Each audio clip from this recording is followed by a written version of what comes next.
Narcisismo. É uma palavra que a gente ouve bastante por aí, mas de onde ela realmente veio? Bom, esse é um conceito fundamental na psicanálise, mas a sua origem é muito, muito mais antiga. Hoje, a gente vai fazer uma verdadeira viagem no tempo.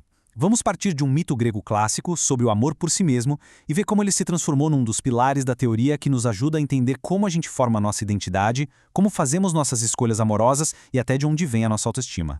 Então, qual vai ser o nosso roteiro?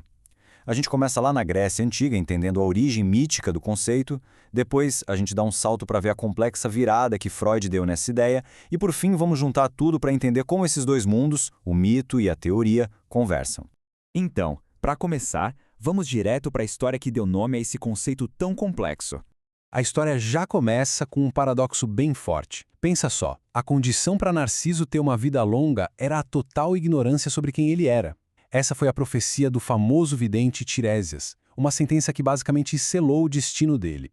Narciso era absurdamente belo, mas essa beleza o fechava para o mundo. Ele era completamente indiferente ao outro. A história da ninfa Eco é talvez o melhor exemplo disso. Ela se apaixona por ele e é tão rejeitada que vai se apagando, definhando até sobrar só a sua voz. É a representação perfeita desse outro que é anulado pela autossuficiência de Narciso.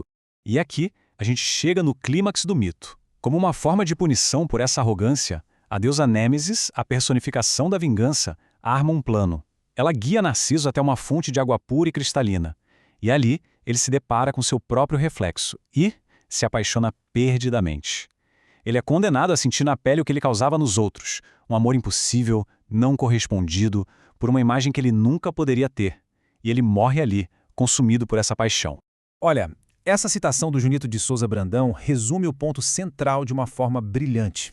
Simbolicamente, o mito de Narciso é um grande alerta sobre o perigo de uma energia vital, a libido, que não encontra um caminho para fora, para o mundo. Ela fica represada, volta para si mesma e, com isso, qualquer chance de um encontro verdadeiro com outra pessoa se torna impossível. É literalmente uma morte por excesso de si mesmo. E o interessante é que essa história já trazia de forma simbólica vários temas que a psicanálise ia explorar muito tempo depois. Essa confusão entre uma imagem de si e um objeto de amor real, a rejeição total do outro que a gente vê na história de Eco, a ideia da arrogância, da híbris que leva à punição, tudo isso já estava ali. Muito bem, já entendemos o mito. Agora vamos dar um salto no tempo e ver como essa história tão poderosa foi transformada num conceito científico fundamental para a gente entender a mente humana. É importante a gente saber que o termo narcisismo não foi criado por Freud. Ele já existia ali no finalzinho do século XIX. Foi usado pela primeira vez na psiquiatria por Paul Necke para descrever o que na época era visto como uma perversão. A atitude de alguém que trata o próprio corpo com o mesmo desejo e afeto que se dedicaria a um parceiro sexual. E é aqui que vem a grande virada de Freud. Ele pega esse conceito que era restrito ao campo da patologia e o explande de uma forma genial. Ele vai dizer que o narcisismo não é só uma perversão, mas sim uma parte fundamental e necessária da vida psíquica de todo mundo. Seria um complemento essencial ao nosso instinto de autopreservação.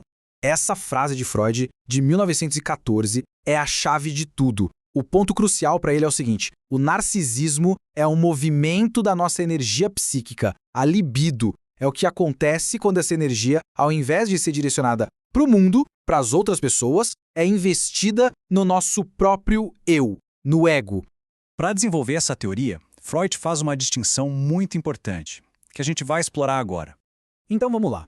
O narcisismo primário seria aquele estado original lá na infância, quando o bebê ainda não se distingue do mundo. Ele é o centro do universo, sua majestade, o bebê, como Freud gostava de dizer. Toda a libido está concentrada nele mesmo. Já o narcisismo secundário é um segundo momento. É quando a libido, que já tinha sido investida em objetos e pessoas no mundo, é retirada desses objetos e volta para o ego. Pensa, por exemplo, quando a gente fica doente ou sofre uma grande decepção amorosa. A nossa tendência é a se fechar, se voltar para dentro. Isso é um movimento de narcisismo secundário. E para entender como essa dinâmica de vai e vem da energia funciona, Freud propôs um modelo que a gente pode chamar de economia da libido. Essa citação explica o princípio central. É como se existisse uma quantidade limitada de energia libidinal. Por isso, há uma espécie de balança, uma oposição entre o amor que a gente direciona para a gente mesmo e o amor que a gente direciona para os outros. Então, para deixar bem claro, a libido do ego, ou libido narcísica, é a energia que fica investida em nós mesmos. A libido objetal é a energia que a gente manda para o mundo, para as pessoas que amamos, para os nossos projetos e ideias. E elas funcionam como os pratos de uma balança. Quando um sobe, o outro desce. No auge da paixão, por exemplo, a libido objetal está nas alturas e o ego se esvazia. A gente até esquece de si.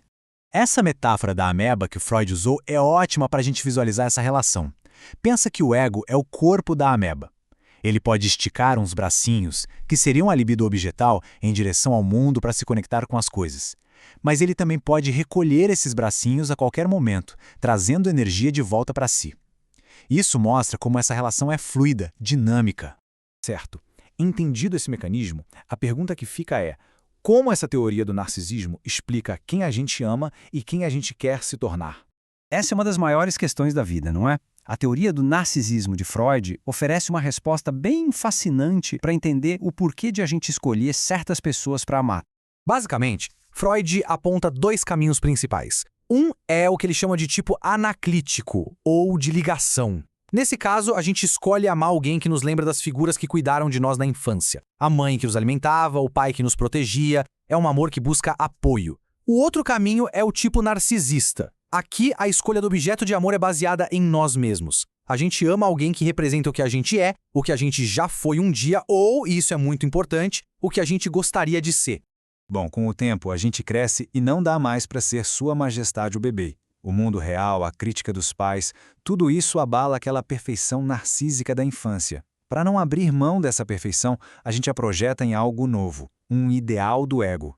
É como se a gente criasse um padrão, uma meta de quem a gente deveria ser. E a partir daí surge uma instância interna, uma espécie de observador, que fica o tempo todo medindo e comparando o nosso eu real com esse ideal. Esse é o germe do que Freud mais tarde chamaria de superego. Ok, vamos agora, para fechar, sintetizar todas essas camadas de compreensão que a gente viu. Então, a gente percorreu o conceito de narcisismo em 3 registros diferentes. O mítico, com a história simbólica do perigo de um amor fechado em si mesmo. O clínico, com as observações práticas na megalomania, no pensamento infantil e nos padrões de relacionamento. E o metapsicológico, que é a teoria mais abstrata de Freud, que explica a dinâmica da libido, a formação do ideal do ego e as fundações da nossa autoestima. E para encerrar, fica essa reflexão. Se, como Freud disse, a gente precisa amar para não adoecer, o que o mito de Narciso e a teoria psicanalítica nos ensinam juntos sobre os perigos de um amor que se fecha para o mundo? É uma pergunta que nos conecta diretamente com esse desafio humano fundamental, encontrar o delicado equilíbrio entre amar a si mesmo e ser capaz de amar o outro.